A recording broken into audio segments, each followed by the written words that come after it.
이번 시간에는 4대 보험 파트 중 사회보험 EDI를 이용한 급여대상 작성에 대해 알아보도록 하겠습니다.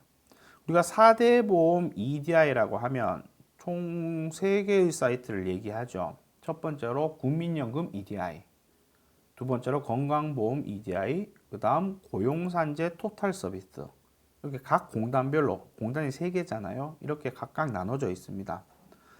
통합해서 있으면 상당히 좋겠지만 어쨌든 지금은 그렇게 되어 있지 않습니다. 물론 상당 부분이 통합 서식입니다. 그래서 EDR을 이용해서 한 공단을 통해서 한 곳에만 신고하더라도 나머지 또 신고가 다 되는 구조가 돼 있지만 사실상 우리 보험사무대행 기관 입장에서는 각각 거래처에 대한 수임 동의를 근로복지공단은 근로복지공단대로, 건강보험은 건강보험대로, 국민연금은 국민연금대로 각각 수임 동의 절차를 거치고 동의가 돼야지만 각각 자료를 볼 수 있잖아요. 그 부분이 상당히 불편하죠.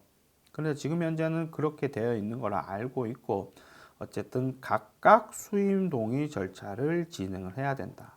그래서 사이트가 한쪽에 통합되어져서 뭐 끌어오는 방식이나 이런 방식으로 되어 있으면 상당히 편하고 좋을 것 같아요.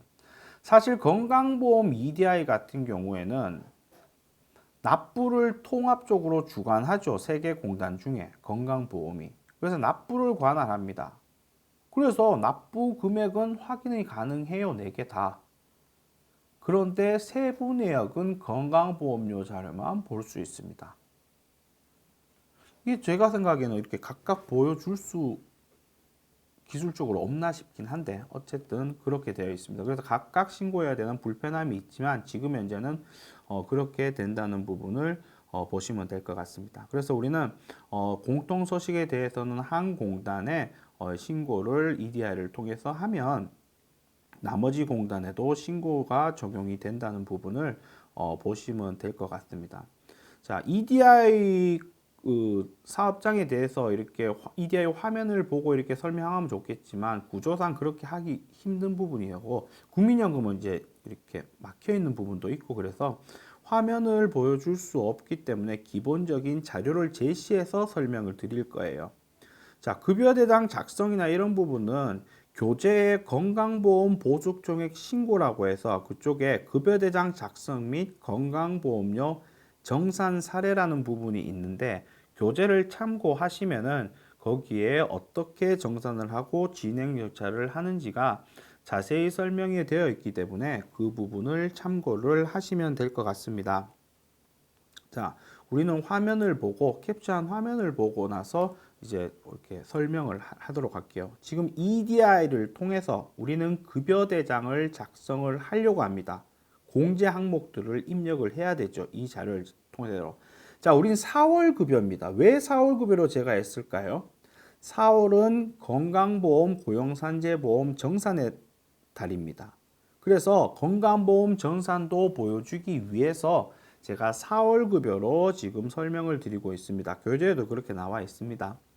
자, 그런데 우리 4월 급여로 봤었을 때 정산은 어느 보험이 정산인가요? 국민연금은 아니죠. 국민연금은 정산 개념 없고 7월 달부터 보험료가 부과되는 거고. 고용산재보험, 고용산재보험은 4월 달에 정산하죠. 3월 15일까지 신고해서 보숙종액 신고로. 하지만 설명드렸듯이 일반적으로는 고용보험 같은 경우에는 실급여 기준으로 고용보험을 띄기 때문에 근로자와 사업주 간의 정산 부분은 발생되지 않아요. 그래서 그 정산 부분은 없기 때문에 사실상 건강보험 정산이 다인 겁니다. 거기에는 뭐 장기요양보험도 포함이죠. 당연하게. 네, 그 부분을 한번 보도록 하겠습니다. 급여 내역이 이렇게 근로자별로 있는 부분은 교재를 보고 참고하시면 될 것 같고요. 이 부분이 국민연금 EDI에서 관련된 자료들을 뽑아서 온 자료입니다. 이 부분은 국민연금 EDI에서 볼 수 있는 자료입니다. 보험사무 대행기관이 국민연금 EDI 사이트로 가셔갖고 이제 수임되어 있는 사업자 쪽으로 넘어가셔서 결정 내역들을 보면 최종적으로 2차 통보 부분이라고 있어요. 그 부분 15일 이후에 어쨌든 뜨는데 20일 정도에 뜨는데 최종적인 그 2차 결정 내용 통보가 지금 이 보고 있는 화면입니다. 자, 여기 내용을 한번 보도록 할게요. 자, 해당 여론일은 2022년 4월입니다. 자, 태백산 뭐 이런 부분들이 내역이 숨겨져 있는데요. 4월 가입자 부분은 이렇게 해서 각각 이 금액을 부담합니다. 라고 되어 있어요. 그래서 이 금액을 4월달 급여대장에 각각 국민연금 쪽에 입력을 하시면 됩니다. 그런데 위에서 보시면 아시겠지만 직원이 총 5명입니다. 그런데 여기는 총 4명이에요. 자, 왜 그렇냐? 자, 국민연금 대상 제외자가 있기 때문에 그렇겠죠. 자, 지금 여기 제외 대상자가 있을 수는 없죠. 왜 60세 넘는 사람이 있으면 제외됐으니까 EDI에 나타나지 않았겠죠. 여기서 60세 넘는 사람이 한 명도 없습니다. 다 해보시면은. 그런데 사원 등록에 보면 자, 설악산 씨는 60세가 지금 넘습니다. 그래서 국민연금 대상자가 아니에요. 그래서 국민연금은 4명분만 나와 있는 겁니다. 그래서 이 금액을 급여 대상에 각각 입력을 하면 되겠죠. 예. 자, 여기에서 보셔야 될 게 총 그 국민연금 금액에서 반반 부담하는 거기 때문에 급여 대상에는 요 금액을 입력을 하셔야 되죠. 그죠? 예, 그 부분입니다. 자, 이거는 건강보험료 부분입니다. 자, 건강보험 EDI에서 이번에 4월 달이니까 건강보험료 정상 부분까지 포함돼서 나온 부분의 서식입니다. 서식을 쭉 보시면 개인보험 고지 산출 내역이라고 되어 있는데 개인별 자료를 뽑아 보시면 이렇게 나와 있습니다. 작성일은 4월 16일, 15일까지 신고했으니까 16일에 작성이 되어 있는 것으로 보입니다. 자, 각각 5명입니다. 우리가 나이에 상관없이 건강보험료는 다 대상이라고 했잖아요. 거의. 그러니까 5명 급여 소득자들 다 포함해서 나오고 있습니다. 밑에 내역도 쭉 관련된 자료가 나와 있는데요. 한 명 부분만 해석을 해보겠습니다. 백두산입니다. 백두산 씨 월 보수액이 400입니다. 밑에 부분으로 하겠습니다. 태백산입니다. 태백산 씨가 월 보수익이 260만 원입니다. 그래서 260만 원으로 산정된 건강보험과 요양보험료가 이 금액입니다. 그런데 4월 달은 건강보험료 정산의 달이기 때문에 전년도 기준으로 보수 쪽에 통보서를 3월 10일 날 제출한 그걸 토대로 보니까 이 태백산 씨는 전년도에 납부할 금액이 원래 납부할 금액보다 적게 납부했답니다. 그래서 플러스로 연말정산 보험료가 추가됐습니다.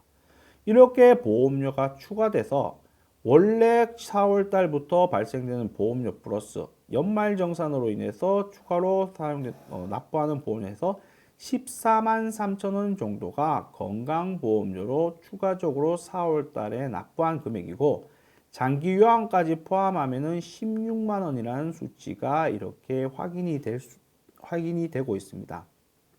자, 이렇게 보시면 되는 부분입니다. 밑에는 모든 부분에 합이 이렇게 나와 있는데요. 자, 요 부분들도 확인을 하셔서 입력을 하시면 됩니다. 자, 지금 급여대장 4월 달이죠. 4월 달 급여대장입니다. 자, 4월달 급여대행은 제가 입력이 다 돼 있는 상태인데 건강보험료는 건강보험료와 건강보험료 정산을 따로 구분해서 만들었습니다. 이렇게 하면 관리가 좀 더 용이할 수 있기 때문에 이렇게 만들었는데요. 어쨌든 총 밑에 보면 총 급여 부분의 정산이 있는데 보시면 건강보험료 정산이 7만 8천 원 정도 되어 있는 것을 알 수 있습니다. 그래서 여기에 건강보험료 정산의 어떤 부분이 7만 8천 원이냐? 당연히 여기에 있는 연말정산 중 여기에 태백산 씨의 건강보험료와 이 부분의 합이 7만 8천 원입니다. 여기에 보시면 이 부분입니다. 연말정산 관련된. 그래서 우리가 건강보험료 4월달 급여대장에 일반 건강보험료와 장기요양보험료는 각각 이 금액을 입력하시면 되고 이 금액의 합이 건강보험료 44만 8천 원이죠. 44만 8천 원. 자, 이 금액입니다. 정확하게 44만 8천 원. 이 금액을 이제 입력을 하면 되는 거고, 연말정산 부분들은 별도로 이 금액들을 각각 입력을 하면 결과적으로 건강보험료와 장기요양보험료, 그리고 건강보험료 정산과 장기요양보험료 정산의 합이 여기에서 보시면 59만 1,140원이 돼야 됩니다. 이렇게 EDI 건강보험료 부분을 조회해서 급여대장에 반영하시면 됩니다. 자, 왜 지금 고용산재보험은 없을까요? 고용산재보험도 별도의 보수총액 3월 15일에 신고하면서 별도의 이제 확정된 기준급여나 이런 것들이 나와 있습니다. 그런데 실급여의 기준으로 하기 때문에 별도로 제시하진 않았던 겁니다. 자, 이런 부분의 급여 자료를 하나씩 보도록 하겠습니다. 자, 백두단 씨는 해당 부분에 있어서 건강보험료의 정산이 없었기 때문에 앞으로 4월달 급여만 변경을 시켰습니다. 자, 이런 부분들 잘 보시면 될 것 같습니다. 태백산 씨입니다. 태백산 씨 같은 경우 왜 건강보험에 대한 변동이 없었기 때문에 원래 기존에 백두산 씨는 원래 400만 원의 기준으로 건강보험료를 납부했습니다. 원청지수 부를 보시면 되거든요. 납부를 한 겁니다. 변동이 없죠. 그러니까 급여 변동이 조금 이건 이해가 필요한데, 급여 변동이 지금 2022년 4월달 급여를 하잖아요. 급여 변동이 2021년과 2020년도에 변동이 없었다. 뭐 이렇게 이해를 하시면 되는데, 어쨌든 그런 부분이 있습니다. 그래서 변동이 없기 때문에 별도의 절차를 밟진 않고 이렇게 급여 대장으로 마무리를 하면 됩니다. EDI 정보 자료를 토대로. 그런데 태백산 씨 같은 경우에는 결과적으로 보면 기존에는 일정 부분의 금액을 납부하고 있었는데 보니까 4월부터 이렇게 변동이 생겼습니다. 그러면은 급여 변동이 2021년과 2020년이 있었다는 얘기입니다. 그래서 정산을 했지요, 당연히. 그렇게 정산을 했기 때문에 그 부분에 있어서 기본적으로 당연히 급여 대장에 그 납부해야 될 금액은 EDI 정보를 통해서 급여 대장을 작성을 하겠지만, 그렇게 작성을 한 전후로 생각해 볼 수 있겠죠. 작성을 하겠지만 추가적으로 급여 대장 작성만 해야 될 게 아니라, 이렇게 건강보험료가 변동이 있다면은 5월 급여 작성하기 이전에 건강보험료에 대한 보수 월액을 사원동 내에서 변경을 해야 됩니다. 이 금액은 어떤 금액입니까? EDI 자료에서 보면 이 금액은 여기에서 나와 있는 산출보험료의 근거가 되는 보수월액입니다. 이게 변경된 보수월액이겠죠. 4월부터 새로 계산될 거니까, 4월 급여니까. 태백산 씨는 262만 5천 원입니다. 그렇기 때문에 4월 급여 대장을 작성할 때나 아니면 최소 5월 급여 작성하기 이전에 사원 등록에서 반드시 그 금액을 입력을 하고 5월 급여를 시작을 해야 됩니다. 4월 급여 시작 때도 마찬가지죠. 사실상 4월 급여 전에 이거를 입력을 해야 되는 부분이죠. 예, 그래서 이런 부분을 입력을 하고 나서 급여 대장에서 건강보험 재계산이나 이런 부분을 하셔야 되겠죠. 4월달 어쨌든 건강보험 정산의 달이니까요. 예, 이 부분은 태백산 씨는 그렇게 입력을 이렇게 추가적으로 해야 됩니다. 사원 등록에 반드시 변경된 건강보험료 보수 월액을 반드시 입력하라.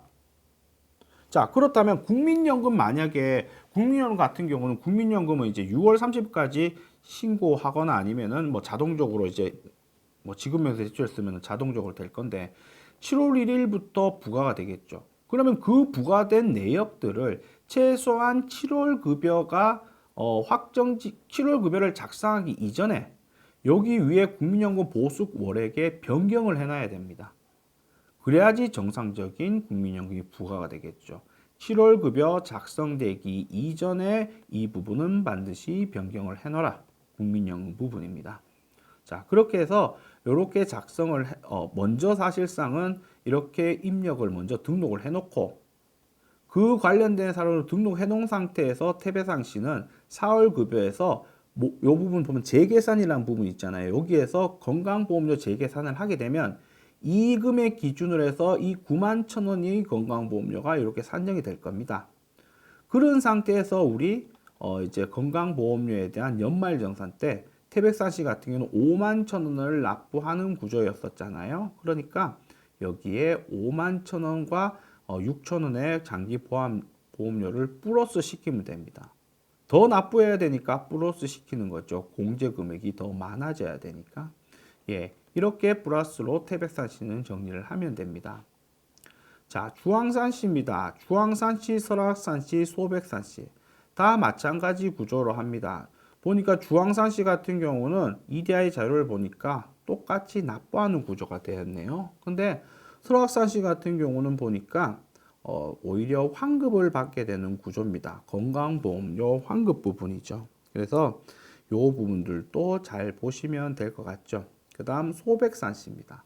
소백산 씨에 대한 급여도 급여대장과 이제 EDI 자료들을 잘 활용하시면은 이제 급여대장 입력을 잘 할 수 있다. 뭐 급여대장 입력 부분은 잘 하실 수 있겠죠, 전반적으로. 다만 우리 사원 등록에 변경되는 시점을 잘 확인을 하셔갖고 변경 시점에 사원 등록에 그 보수액을 변경시켜야 된다는 거예요. 국민연금 같은 경우는 7월분부터 변경이 될 거니까 최소한 7월 급여 변동 있기 이전에 7월 급여들을 대장을 작성하기 이전에 사원 등록에서 국민연금 부분을 변경을 시키고 7월에 국민연금을 재계산해야 됩니다.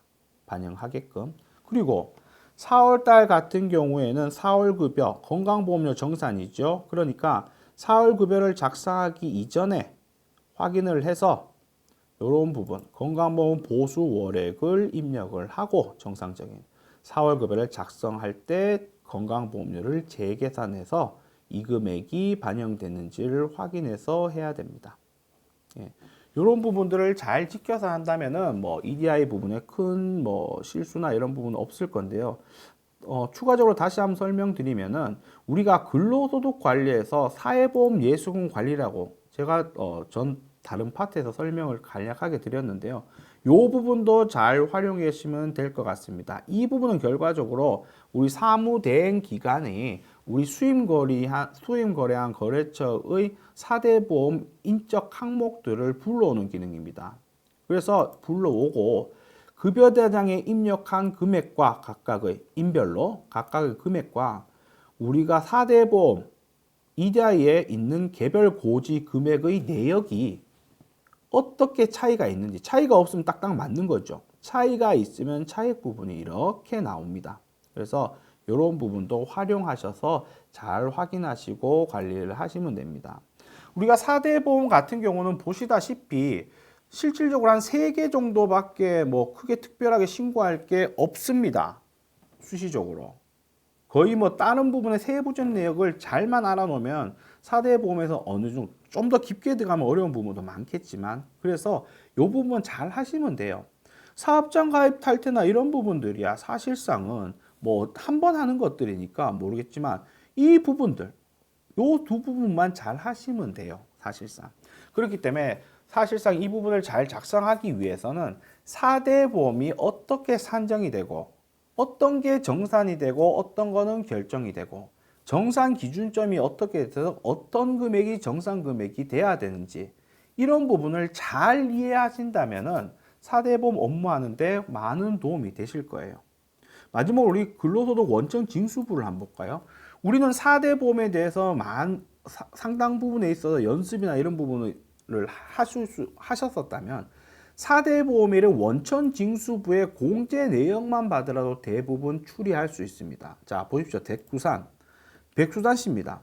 아, 급여 변동이 별도로 없구나. 7월 달에 급여가 변동이 7월 달에 연금이 변동되고 나머지 차이점이 없으니까 연금은 특별한 부분이 없구나.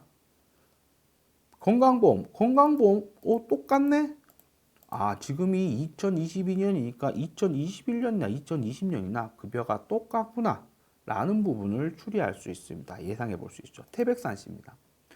연금보험입니다. 연금보험이 있다가 갑자기 10월부터 끊어졌어요. 왜 끊어졌는지 주민번호를 보니까 60을 더해 보니까 2020년 10월 25일이 만 60세 이상입니다. 그러니까 11월부터는 연금을 부과하지 않는구나 라는 정보를 확인하실 수 있습니다. 자, 그리고 자, 4월 달에 보시면은 이 금액이 있습니다. 이 금액이 있다면 일반적이라면 4월 달부터는 91,740원이 대상인데 지금 5만 원 정도 더 납부했구나 추가적으로. 그러면 2020년 소득보다 2021년 소득이 더 조금 많아졌네. 뭐 이런 부분들을 확인을 할 수 있습니다. 자, 그리고 보시면 여기 왜 이렇게 산재보험이 달라졌지? 우리 2022년 7월 1일부터는 요율이 올라갔잖아요. 그 부분이죠. 주황산씨 같은 경우에도 보면 뭐 이런 부분의 각각의 상황에 대해서 알 수 있습니다. 자, 설악산씨 같은 연금보험료가 부과가 안 됩니다. 당연히 60대에서 올해는 60세 벌써 넘었기 때문에 안 됩니다. 근데 건강보험료 보니까 실질적으로 환급을 받았구나. 그래서 이 금액이구나. 그리고 고용보험은 없습니다. 왜 고용보험이 없지? 입사일을 보니까 2021년이구나. 이분 2021년 당시에 65세에 해당되기 때문에 실업급여 부분만 없구나. 이런 부분들을 확인을 할 수 있습니다. 나머지 소백산씨나 이런 부분들도 관련된 내용을 보면 원천 징수부의 공제 내용만 보더라도 4대 보험을 명확히 알고 있다면 전반적인 상황에 대해서 확인을 할 수 있고 업무를 좀 효과적으로 할 수 있습니다. 그래서 4대 보험은 이런 부분에 있어서의 그 내용 부분들을 좀 많이 알고 있으면 실질적으로 도움이 많이 되는 부분이 있으니까 그 부분도 잘 보시면 될 것 같습니다. 이상으로 사회보험 EDI를 이용한 급여대장 작성에 대해 알아보았습니다. 이상으로 세무사랑 프로 활용 레시피 원천징수와 4대 보험 강의를 마치겠습니다. 감사합니다.